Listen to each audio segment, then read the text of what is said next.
For today's vlog, we're going to solve a problem regarding measure position of the ungrouped data, quartile, decile, and percentile. Let's have an example. So, these are the scores of the students in math. Okay, for example, ang scores ng mga bata ay 7, 9, 15, 21, 25, 28, 31, 35, 38, 40, and 40. In-arrange ko na siya into ascending order. Take note, lagi nyo siyang i-arrange into ascending. Ibig sabihin from lowest to highest. Ayan, so first question is find the Q3 or the quartile 3, decile 7, and P60 or percentile 60. So meron tayong formula, this 3. Okay? So, nagbabago lang naman yung K na yan, depende kung ano yung tanong. For example, in this case, Q quartile K. Yung K na yan, for example, this is 3. So, ibig sabihin, yung K natin, that is 3. Same thing with this. Kung dito, 7 dito, yung K dito is 7 din. Okay, yung N naman dyan is yung number of observation o yung number nung nag-take nung exam. For example, in this case, 1, 2, 3, 4, 5, 6, 7, 8, 9, 10, 11. Yung N natin is 11. Let's try to solve it. So in this case, Q3 ang gagamitin natin, this formula.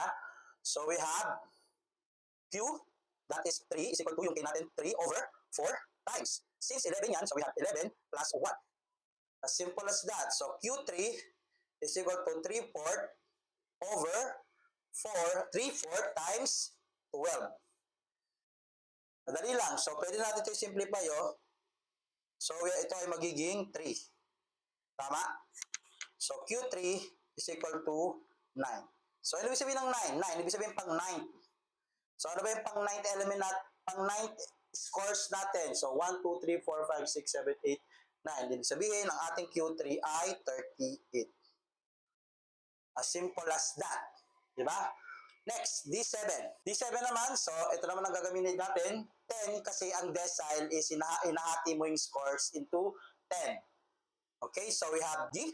Since 7 to, so 7 equals to 7 over 10. 10 yan kasi deciles. Then, same thing with this, 11 plus 1. Saan galing yung 11? Kasi 11 yung nag-take ng test. So we have D7 is equal to 7 over 10 times 12. Tama? So, pwede natin ito i-simplify din ulit. D7 is equal to ito pwede ito sa 2. So, ito magiging 5. Ito ay magiging 6. So, ito ay 7.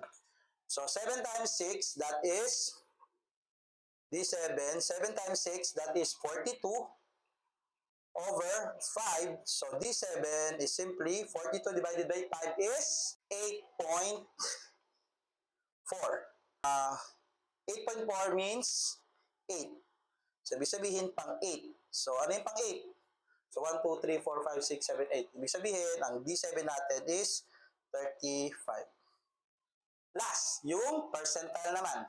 Percentile 60 is equal to 60 over 100. So, bakit natin, sir? Kasi nga, percentile yung pinag-uusapan. Percentile kasi, hinati mo yung scores into 100.